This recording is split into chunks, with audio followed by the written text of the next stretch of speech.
everyone, I'm Bria. In this video, I'm going to be baking a fall recipe and making a fall bucket list, so let's jump right in. So let's start by setting up some flowers I got from H-E-B. I'm not sure what type these are. The label just says Designer Orange Red Box. Hi Hazel. However, as you can see in the middle, they'll be orange as they open up.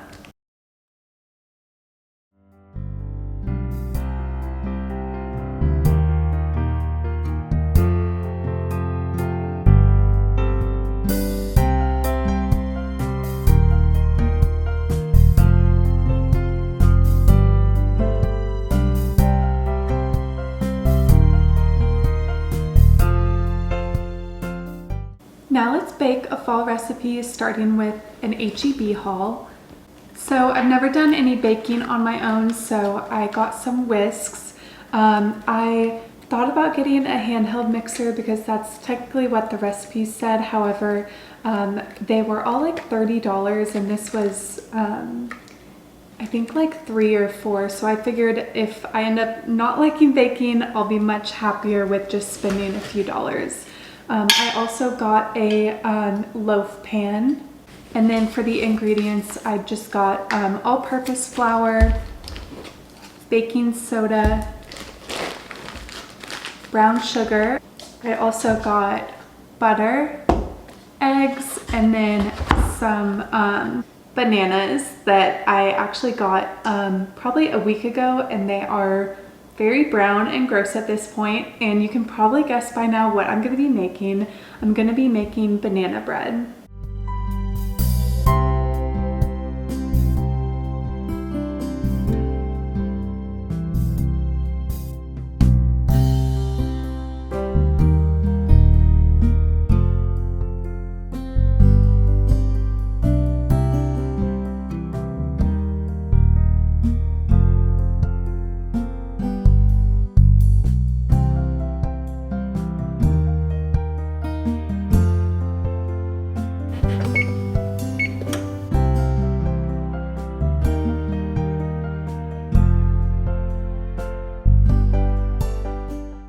So my banana bread is in the oven and it has to bake for an hour. So while it does that, I'm gonna make my fall bucket list. So let's jump right into that. I have my bullet journal, which I've used to create other bucket lists and fun pages. I have my colored pens, my highlighters. These are sometimes referred to as Bible highlighters because they're a lot more pale than the normal ones. And then I have the last of my chai tea latte from Starbucks from yesterday. Actually, before we jump into that, just a few things. I think I mentioned it, but this is my first time baking.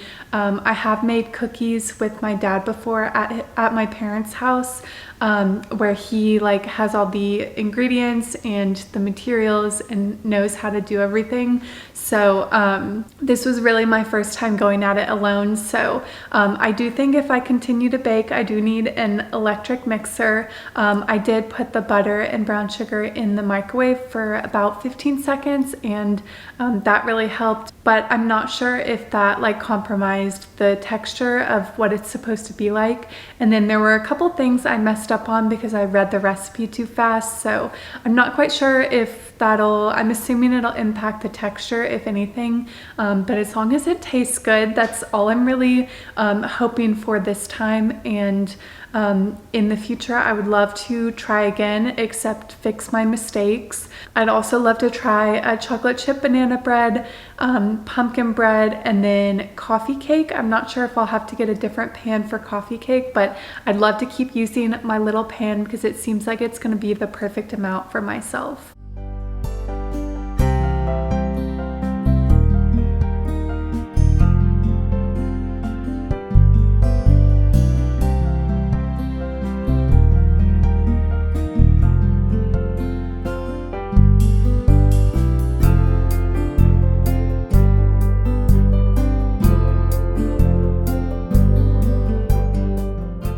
Hazel is being so cute right now. She sat right there for most of me creating my fall bucket list. She actually started by sitting next to the camera and by investigating the pins. She likes to play with these, especially the caps, as I'm writing in my bullet journal.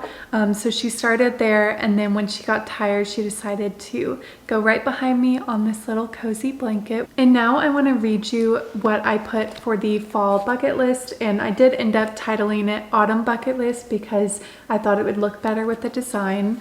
But there are 15 things on there, and I started with an easy one, which I've already done, which is decorate for fall. The next is drink a chai tea latte, then cozy up with a book, thrift a cozy sweater, make apple cider, have a movie day, bake a fall treat, watch a sunset, make a fall craft, take a scenic drive, make soup from scratch, burn a fall candle, make a fall playlist, visit a coffee shop, and make a simmer pot. And lastly, at the very bottom, I put fall is in the air. So one of my intentions with starting a bullet journal and these videos again is that I really want to savor the seasons and these moments of life. So I feel like making a bucket list is one way to do that, and I don't want to pressure myself to do absolutely every single one of these things. However, I do want to be intentional with creating some cozy and warm moments for myself this season. So the banana bread needs about 25 more minutes.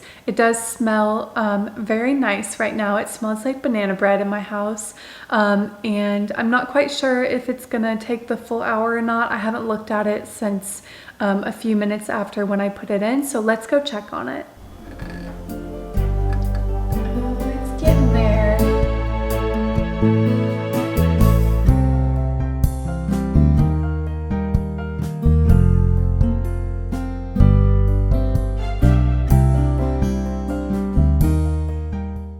I just sat down with my banana bread and the last of my chai. I am nursing this till the very end, and it still seems pretty hot, but let me cut a bite. I did bake it for about 15 minutes longer than the recipe called for, because when I kept sticking my fork in to see if it was done, it was not. And I ended up taking it out because the outside was browning a little too much for me. However, it's still a little gooey on the inside, but let me try this. That's actually pretty good. I don't know that I love the outside. It's a little too tough for me since I overcooked it. Honestly, I'm not mad about this. I was a little afraid that it was going to be uneatable. However, I think with practice, this will get to be pretty good. I do want to, the next time I try it, I want to try putting chocolate chips in it to make chocolate chip banana bread. So if you like this video, please give it a like and subscribe to my channel. It helps me with the YouTube algorithm and I greatly appreciate it. Thank you so much for watching this video, and I'll see you on the next one. And always remember that you are pure magic.